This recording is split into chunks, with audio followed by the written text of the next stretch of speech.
ప్రపంచానికి పెద్దన్న కావాలని కలలు కంటున్న చైనా అమెరికాకు ధీటుగా అన్ని రంగాలను స్ట్రాంగ్ చేసుకుంటుంది. డిఫెన్స్ లో అయితే మరీ పీక్స్ సరికొత్త ఆయుధాలను ఆయుధ వ్యవస్థలను అంబుల పొదిలో చేర్చుకుంటోంది. ఇప్పుడు అలాంటి నిర్మాణమే చేపట్టింది. అనుదాడిని కూడా తట్టుకునేలా ఓ దీవిని నిర్మిస్తుంది. ఇంతకీ ఆ ఐలాండ్ స్పెషాలిటీ ఏంటి? ఆ దీవి వెనుక డ్రాగన్ కంట్రీ ప్లాన్ ఏంటి? ఏం చెయ్యబోతోంది? సముద్రంలో డ్రాగన్ కంట్రీ భారీ నిర్మాణం, అనుదాడిని తట్టుకునేలా దీవి నిర్మాణం. చైనా నిర్మిస్తున్న ఐలాండ్ స్పెషాలిటీ ఏంటి? అసలు దీవి నిర్మాణం వెనక చైనా ప్లాన్ ఏంటి? ఆ దీవి గురించి ప్రపంచం టెన్షన్ ఎందుకు? ఐలాండ్ నిర్మించి చైనా ఏం చేయబోతోంది? దీవి నిర్మాణం పూర్తయితే ఏ దేశాలకు టెన్షన్? చైనా నుంచి భారత్ మరింత అలర్ట్ గా ఉండాలా? ప్రపంచానికి పెద్దన్న హోదా కోసం చైనా చేస్తున్న దిక్కుమాలిన పనులు అన్ని ఇన్ని కావు. అమెరికా ఆధిపత్యానికి చెక్ పెట్టేందుకు ఎప్పటికప్పుడు ప్రయత్నాలు చేస్తూనే ఉంది. ఆర్థిక పరంగా అయినా ఆయుధ పరంగా అయినా యుఎస్ కు ఏమాత్రం తీసిపోవద్దు అనే రేంజ్ లో గట్టి పోటీ ఇస్తోంది. విక్టరీ పరేడ్ పేరుతో డ్రాగన్ కంట్రీ చేపట్టిన ఆయుధ ప్రదర్శన ప్రపంచాన్ని అవాక్కయ్యేలా చేసింది.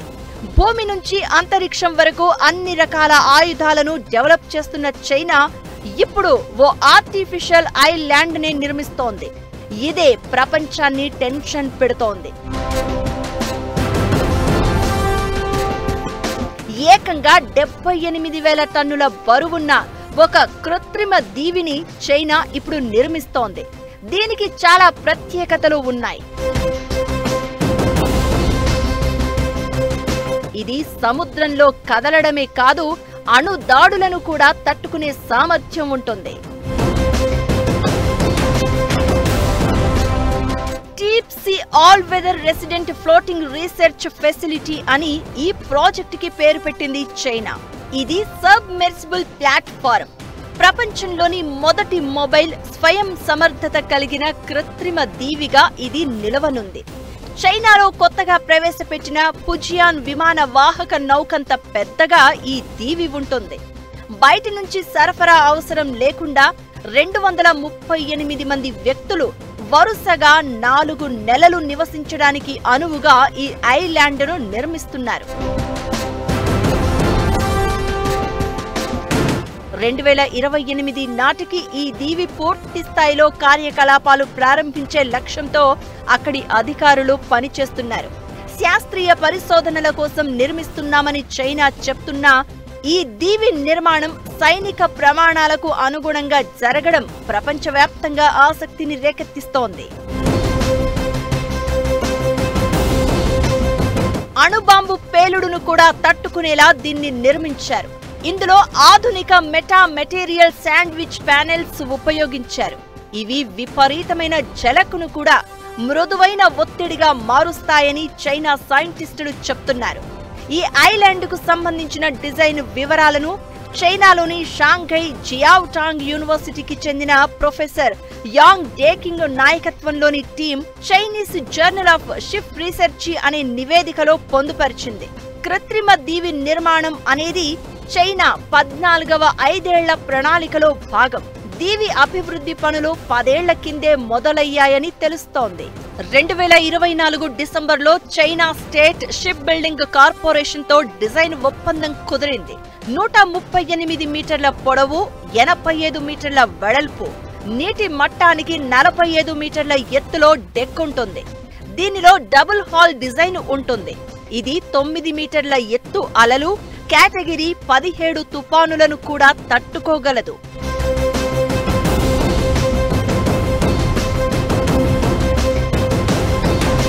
ఆర్టిఫిషియల్ ఐలాండ్ రూపకల్పనలో చైనా సైనిక ప్రమాణమైన జీజేబీ 1060.1 1991 ను అనుసరించారు. అణుదాడులను తట్టుకునే నిర్మాణాలకు ఈ ప్రమాణాన్ని ఉపయోగిస్తారు. ఈ ఐలాండ్ లో అత్యవసర విద్యుత్, కమ్యూనికేషన్స్, నావిగేషన్ కంట్రోల్ లాంటివి ఉంటాయి. చైనా ఏం చేసినా దాని వెనుక ఖచ్చితంగా కుట్రే ఉంటుంది అనటంలో ఎలాంటి అనుమానం లేదు. మరి ఇప్పుడు ఈ కృత్రిమ దీవి నిర్మాణం వెనుక చైనా ఎలాంటి కుట్ర చేసే అవకాశం ఉంది?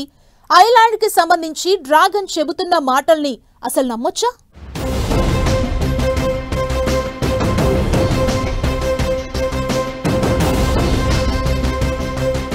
చైనా నిర్మిస్తున్న సముద్రంపై తేలియాడే దీవి నీటిపై నెలలకు నెలలు అలానే ఉండిపోతుంది. అక్కడ పని కంప్లీట్ అయ్యాక వేరే ప్రాంతానికి వెళ్తుంది. గరిష్టంగా 15 నాట్స్ వేగంతో ప్రయాణించే సామర్థ్యం ఈ ఐలాండ్కు ఉంటుంది. దీన్ని ప్రధానంగా దీర్ఘకాల సముద్ర పరిశోధన కోసం ఉపయోగించే అవకాశం ఉందని డ్రాగన్ కంట్రీ చెప్తోంది. లోతైన సముద్ర పరిశీలనలు, మానిటరింగ్, సముద్ర పరికరాల పరీక్షలు, సముద్ర గర్భ వనరుల అన్వేషణ కోసం యూజ్ చేస్తామని చైనా చెప్తున్నా అది ప్రపంచం నమ్మే పరిస్థితి కనిపించడం లేదు. మరీ ముఖ్యంగా ప్రస్తుతం ఆ దీవిని నిర్మిస్తున్న ప్రాంతం డ్రాగన్ కంట్రీ మీద మరిన్ని అనుమానాలకు కారణమయ్యేలా చేస్తోంది. హిందూ మహాసముద్ర జలాలపై పూర్తి పట్టు కోసం ఎప్పటినుంచో ప్లాన్ చేస్తోన్న చైనా ఈ ఆర్టిఫిషియల్ ఐలాండ్తో ఎలాంటి కుట్రలు చేస్తుందోననే అనుమానాలు వినిపిస్తున్నాయి. ప్రస్తుతం ఆర్టిఫిషియల్ ఐలాండ్ ప్రాజెక్టు పనిచేసే ప్రాంతాల్లో దక్షిణ చైనా సముద్రం కూడా ఉంది. ఈ ఏరియాలో గత దశాబ్ద కాలంలో చైనా అనేక కృత్రిమ దీవులు, సైనిక స్థావరాలు నిర్మించింది. అయితే ఇప్పుడు కొత్త ఐలాండ్ పరిశోధన కేంద్రం మాత్రమే కాకుండా చైనా రీసెర్చ్, సర్వైలెన్స్ సామర్థ్యాలను పెంచుతోంది.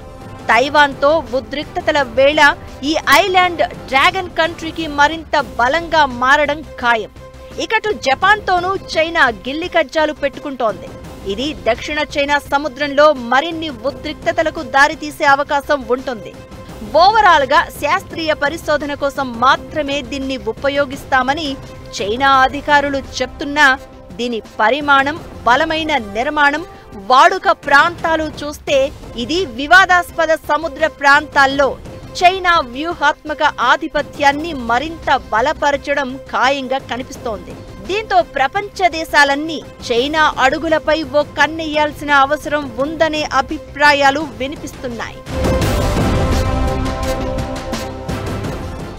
ఇది వాటి స్పెషల్ ఫోకస్. మరో ఫోకస్ తో మళ్ళీ కలుద్దాం. చూస్తూనే ఉండండి 10 TV.